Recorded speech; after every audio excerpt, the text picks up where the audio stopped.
আসসালামু আলাইকুম প্রিয় বন্ধুগণ, আশা করি আল্লাহর রহমতে সবাই অনেক ভালো আছেন। আলহামদুলিল্লাহ, আমি অনেক ভালো আছি। বন্ধুগণ, আজকের এই ভিডিওতে আমরা আলোচনা করব ডেমনস্ট্রেটিভ প্রোনাউন সম্বন্ধে। এর আগে প্রোনাউনের ক্লাসিফিকেশন এবং পার্সোনাল প্রোনাউন নিয়ে আমার এই চ্যানেলে আমি অনেকগুলো ভিডিও করেছি।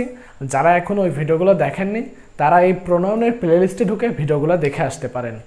তো প্রোনাউনের পার্ট বাই পার্ট সব ভিডিও করার চেষ্টা করব ইনশাআল্লাহ, তাই সম্পূর্ণ ভিডিওটা মনোযোগ সহকারে দেখার অনুরোধ রইল।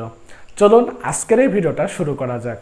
আজকের এই ভিডিওতে আপনারা দেখতে পাচ্ছেন, আজকে যেহেতু ডেমনস্ট্রেটিভ প্রোনাউন নিয়ে আলোচনা করব, তো চলুন আগে পরিচিত হয়ে আসি ডেমনস্ট্রেটিভ প্রোনাউনগুলো কি এবং কাদেরকে আমরা ডেমনস্ট্রেটিভ প্রোনাউন বলতে পারি। ডেমনস্ট্রেটিভ প্রোনাউন হলো তারাই যারা হচ্ছে আমাদের সাধারণ মানে বর্তমানকাল, ভবিষ্যৎকাল বা অতীতকালের বা দেখা যাচ্ছে আমাদের কোনো কাছের বা দূরের কোনো জিনিসকে নির্দিষ্ট করে বোঝায় বা নির্দিষ্ট করতে বা প্রকাশ করতে ব্যবহৃত হয়, তাদেরকে আমরা ডেমনস্ট্রেটিভ প্রোনাউন বলি। তো ডেমনস্ট্রেটিভ প্রোনাউন কারা চলুন দেখি। যেমন দিস, দ্যাট, দিস, দোজ, এগুলাই মূলত হচ্ছে ডেমনস্ট্রেটিভ প্রোনাউন। এছাড়া দেখা যাচ্ছে যে ইট, সো, সাস, দ্য, সেম ইত্যাদি এগুলাও হচ্ছে ডেমনস্ট্রেটিভ প্রোনাউন হিসেবে ব্যবহৃত হয়। তবে আপনারা মাথায় রাখবেন যে জিনিসটা, সেটা হচ্ছে এই চারটা প্রোনাউন বেশি করে মাথায় রাখবেন, কেননা এই চারটা প্রোনাউন থেকেই কিন্তু আমাদের বিভিন্ন কম্পিটিটিভ এক্সামে প্রশ্ন এসে থাকে। তো চলুন আজকের মেন আলোচনায় থাকবে তাই আমার এই চারটা প্রোনাউন সম্বন্ধে, মানে যেগুলো হচ্ছে মূলত ডেমনস্ট্রেটিভ প্রোনাউন হিসাবেই বেশিরভাগ ক্ষেত্রে ব্যবহৃত হয় এবং এগুলো খুব কম ব্যবহার হয় বলে এদের আমি এই পাশে সাইড করে একটু হালকা আলোচনা দেখিয়েছি, তো ওইগুলোও টাচ দেব। তো চলুন দেখি আসলে এই দিস, দ্যাট, দিস এবং দোস এগুলো আসলে কি। আচ্ছা, এখানে দেখুন আমি এখানে লিখেছি যে দিস এবং দিস, যখন দেখুন এই দিস এবং দিস এই দুইটা হচ্ছে নিকটবর্তী কোনো জিনিসকে, কোনো বস্তুকে, কোনো ব্যক্তিকে যদি নির্দিষ্ট করে বোঝায় তাহলে আমরা দিস এবং দিস ব্যবহার করব, দিস এবং দিস ব্যবহার করব।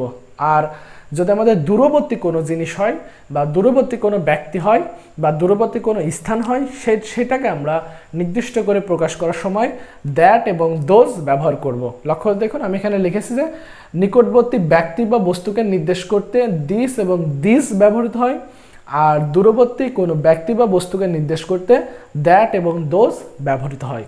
তো এখানে এই যে দিস, দিস, দ্যাট, দোজ যে আমি লিখলাম, এগুলো আসলে আলাদা করব আমরা কিভাবে, বা এগুলার বা ব্যবহারই কোথায়, এই চারটার ব্যবহার কোথায় কোথায় চলুন দেখি। যে এখানে লিখেছি দেখুন দিস এবং দ্যাট এই দুইটা আমরা সিঙ্গুলার ক্ষেত্রে ব্যবহার করব। কোথায় ব্যবহার করব? সিঙ্গুলারের ক্ষেত্রে দিস এবং দ্যাট।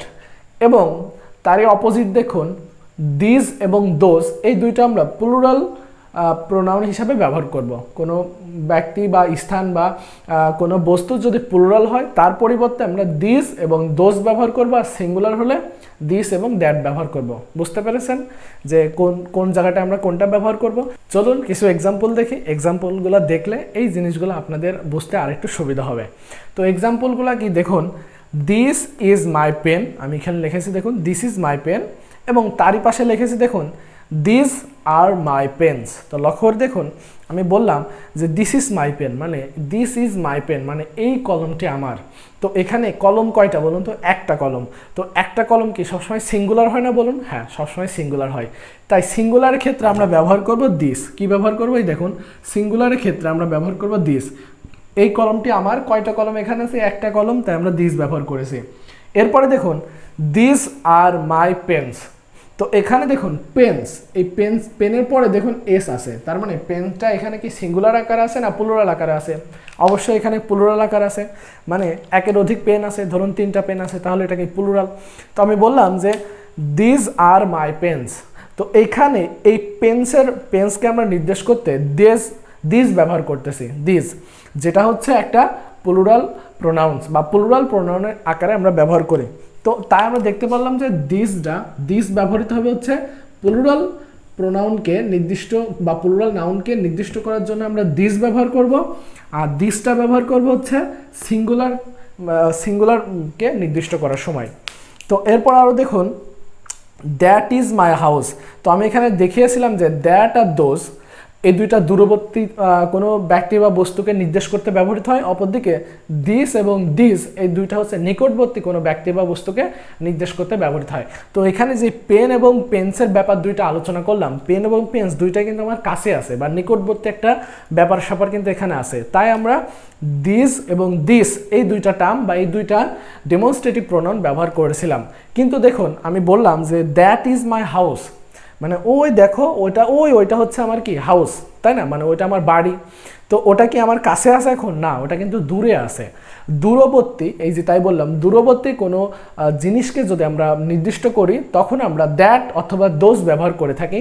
তাই এখানে দেখুন দ্যাট ইজ মাই হাউস, এখানে এই দ্যাটটা দ্বারা বোঝাচ্ছে যে এটা একটা দূরবর্তী ঘটনা বা দূরবর্তী ওই হাউসটা ওই বাড়িটা দূরে আছে।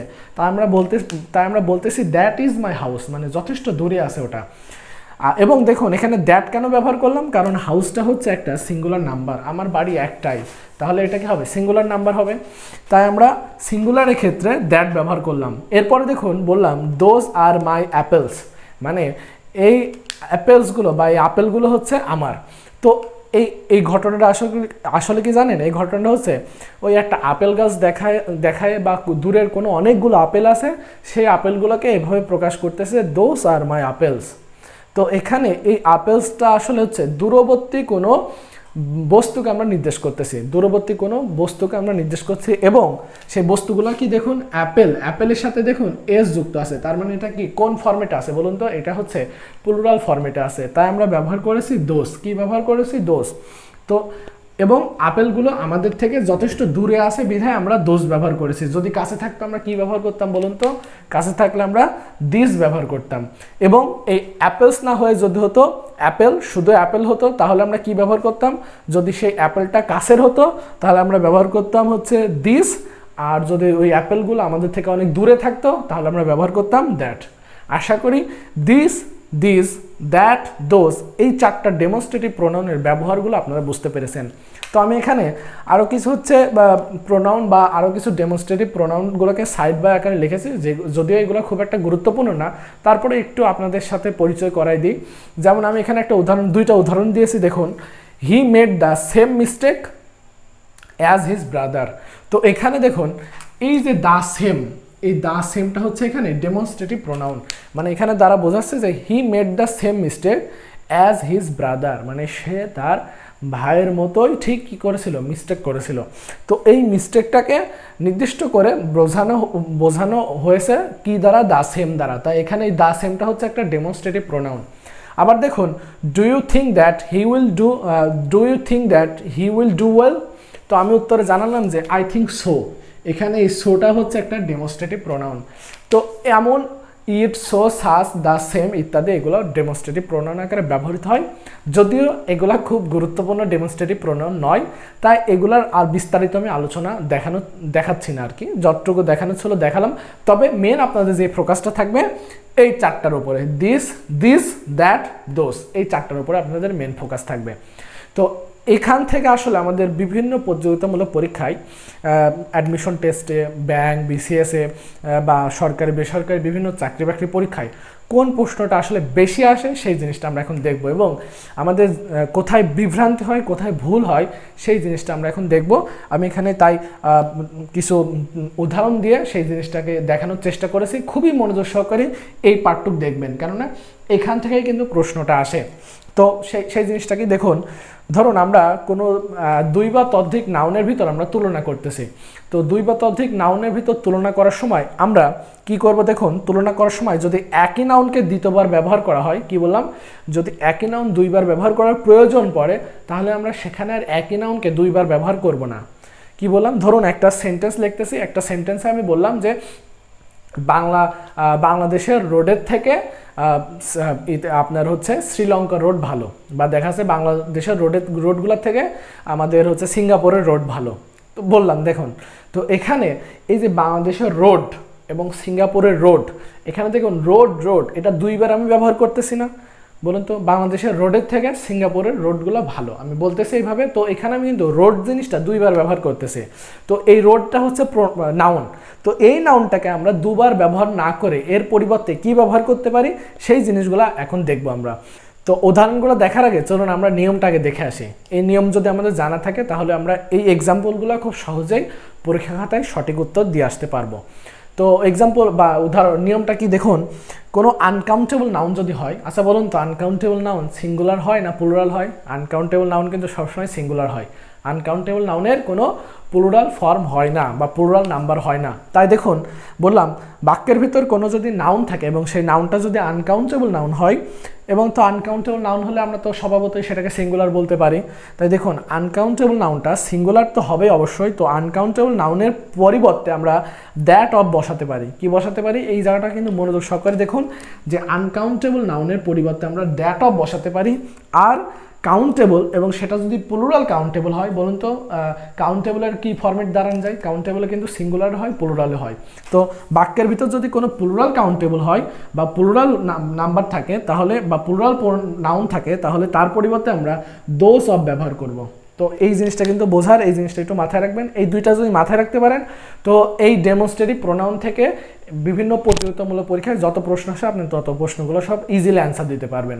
সেটা কি বললাম আবার দেখুন, আনকাউন্টেবল নাউনের পরিবর্তে আমরা দ্যাট অফ বসাবো, আর প্লুরাল কাউন্টেবল নাউনের পরিবর্তে আমরা দোজ অফ বসাবো। তো এখানে আমি দুইটা এক্সাম্পল লিখেছি, এই দুইটা এক্সাম্পল কিন্তু বিভিন্ন প্রতিযোগিতামূলক পরীক্ষায় আসা এক্সাম্পল। তো চলুন এক্সাম্পল দুইটা আমরা দেখি। যে প্রথম এক্সাম্পল আমি লিখেছি দেখুন, the scenery of Chittagong is better, এখানে আমি ড্যাশ একটা ফাঁকা অপশন রেখেছি, অফ ঢাকা। মানে এটা আসলে কি বোঝাতে চাচ্ছে জানেন? মানে এটা বোঝাতে চাচ্ছে the scenery of Chittagong is better দেন, আচ্ছা এখানে এই জিনিসটা আসলে ঠিক করে লিখে ইজ বেটার দেন বলে একটা অপশন আসবে।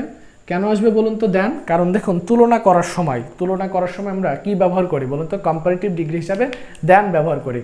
তো এখানে দেনটা লেখা হয়েছিল না। তো আচ্ছা উদাহরণটা আবার দেখি চলুন। The scenery of Chittagong is better then dash of Dhaka. তো এখানে এই উদাহরণটা দ্বারা বোঝাচ্ছে যে চিটাগংয়ের সিনারিটা বা চিটাগংয়ের যে দৃশ্য থাকে এই দৃশ্যগুলো ঢাকার থেকে বেটার। তো এখানে মানে এই যে সিনারি, এই যে নাউনটা আছে, এই নাউনটা আসলে দুইবার ব্যবহার হওয়ার কথা ছিল। কীভাবে হওয়ার কথা ছিল দেখুন, the scenery of Chittagong is better then the scenery of Dhaka হওয়ার কথা ছিল এখানে দ্য সিনারি অফ ঢাকা। তো এখানে যদি দ্য সিনারি অফ ঢাকা হতো তাহলে এই সিনারি এবং এই সিনারি, এই দুইটা সিনারি কি বাক্যের ভিতর দুইবার ব্যবহার হয়ে যাচ্ছিল না বলুন? তো দেখুন দুইবার ব্যবহার হওয়ার একটা প্রবাবিলিটি দাঁড়াইছিল।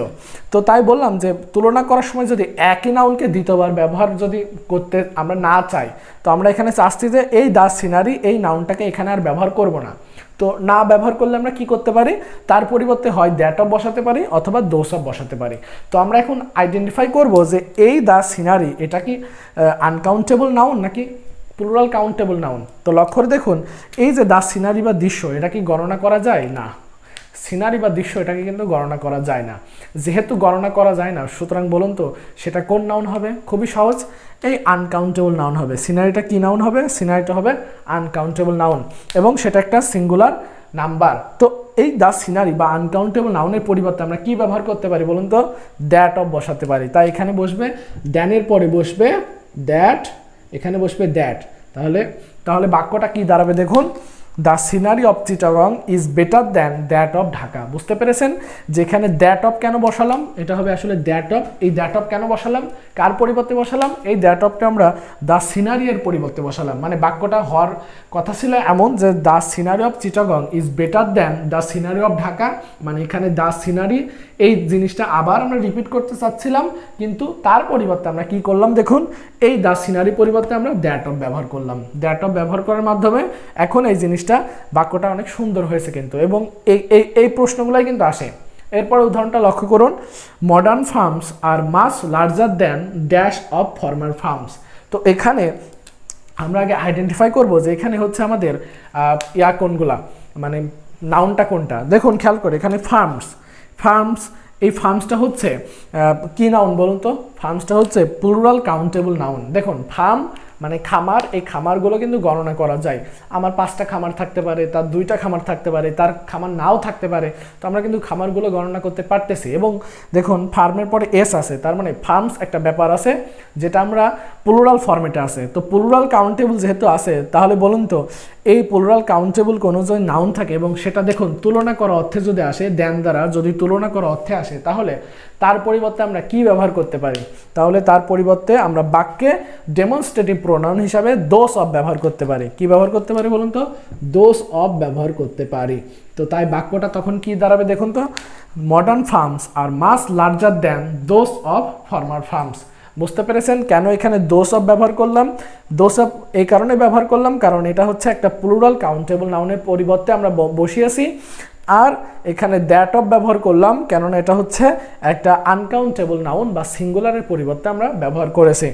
তো এবং আর একটা মজার ব্যাপার দেখুন, এই দ্যাট এবং দোজ, এই দ্যাট এবং দোজটা আমরা কিসের ক্ষেত্রে ব্যবহার করি? দেখুন এই দ্যাট অফটা আমরা সবসময় বা দ্যাটটা আমরা সবসময় সিঙ্গুলারের বা দ্যাট অফটা সবসময় সিঙ্গুলার হিসাবে ব্যবহৃত হয়। তাই দেখুন আগেই দেখিয়েছিলাম যে দ্যাটটা সিঙ্গুলার হিসাবে ব্যবহৃত হয়। এবং দেখুন দোজ অফটা যেহেতু আমরা প্লুরালের পরিবর্তে ব্যবহার করেছি, এবং দেখুন দোজ অফ বা দোজটা হচ্ছে প্লুরালের পরিবর্তে বা প্লুরাল হিসাবে বাক্যে ব্যবহৃত হয়। তো এই ছিল হচ্ছে বিস্তারিত ডেমনস্ট্রেটিভ প্রোনাউন নিয়ে আলোচনা। ডেমনস্ট্রেটিভ প্রোনাউন থেকে এর বাইরে আর কোনো প্রশ্ন আসে না। তো আমার একটাই রিকোয়েস্ট থাকবে, আপনারা যারা ভিডিওটা মনোযোগ সহকারে দেখলেন তারা আরেকটু ভালোভাবে দেখুন এবং এই জিনিসটা পারলে নোট ডাউন করে রাখুন। তো এই দিস, দ্যাট, দোজ এবং এরা কোন কোন হিসাবে কিসে ব্যবহৃত হয় এবং তুলনা করার সময় আমরা কোন নাউনের পরিবর্তে আমরা কি ব্যবহার করি, প্লুরাল হলে আমরা কি ব্যবহার করি, সিঙ্গুলার হলে কি ব্যবহার করি, এই কয়েকটা জিনিস যদি আপনারা মাথায় রাখতে পারেন তো এখান থেকে আমাদের যত কম্পিটিটিভ এক্সামে যত প্রশ্নে আসুক না কেন আপনি খুব ইজিলি সেই প্রশ্নগুলো উত্তর করে আসতে পারবেন। তো যারা সম্পূর্ণ ভিডিওটা মনোযোগ সহকারে দেখলেন তাদেরকে অসংখ্য ধন্যবাদ। আর যদি ভিডিওটা আপনাদের কাছে ভালো লেগে থাকে তাহলে ভিডিওতে একটা লাইক দিবেন। কমেন্ট বক্স দেখতে পাচ্ছেন, কমেন্ট বক্সে আপনার মূল্যবান মতামত জানাবেন। আর আপনি যদি আমার এই চ্যানেলে নতুন হয়ে থাকেন তাহলে ওই যে লাল সাবস্ক্রাইব বাটনটা দেখতে পাচ্ছেন, ওই লাল সাবস্ক্রাইব বাটনে ক্লিক করে পাশে থাকা বেল আইকনটা বাজিয়ে দিন। আর যদি আপনি আমার চ্যানেলটা অলরেডি সাবস্ক্রাইব করে থাকেন তাহলে আমার পক্ষ থেকে আপনার জন্য অসংখ্য ধন্যবাদ। তো সবাই আমার জন্য দোয়া করবেন, সবাই ভালো থাকবেন, সুস্থ থাকবেন। আল্লাহ হাফেজ, আসসালামু আলাইকুম।